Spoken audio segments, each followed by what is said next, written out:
Ayaw niyo pong kayo ay mamalasin at nais po ninyo na magsunod-sunod ang pasok ng swerte, puro swerte na lamang at maitaboy ang mga kamalasan, ay mainam na subukan niyo po itong gawin mga bossing ko sa isang baso ng tubig. Kumuha po kayo ng isang basong tubig at kumuha ka ng 3 kutsara na suka at 3 kutsara na asin. Lagyan niyo po ito ng piso na kagaya nitong aking pong pinapakitang ito. Ito pa mga bossing ko ay magwi-wish ka na nakaharap ka sa gawing silangan na mga bandang alas 7 ng umaga. Iwi-wish nyo dito ang lahat ng nais po ninyo na maganap sa buhay po ninyo.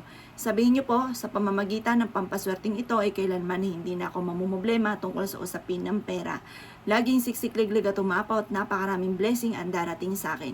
Lahat ng aking mga kamalasan ay mawawala na at magtutuloy-tuloy ang pasok ng swerte. Araw-araw ako, kung ikaw ay may negosyo, araw-araw ako na magkakaroon ng malaking benta. Araw-araw na makakamit ko ang lahat ng aking mga pinapangarap. Makakabayad na ako sa lahat ng aking mga pagkakautang. Mawawala na ang lahat ng mga tao na lagi akong pinagchichismisan.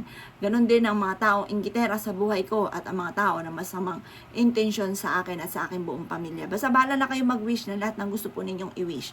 At pagkatapos ay ilagay nyo po ito mga bossing ko sa likod ng pintuan po ng inyo po main door. Sa loob ng 1 linggo ay paltan nyo po siya. Hugasan ng barya, hugasan mabuti ang inyo pong baso at lagyan nyo po muli ng tubig, 3 kutsarang suka at 3 kutsarang asin at piso mga bossing. Yun po muli ang ilagay ninyo, hugasan nyo lang po mabuti.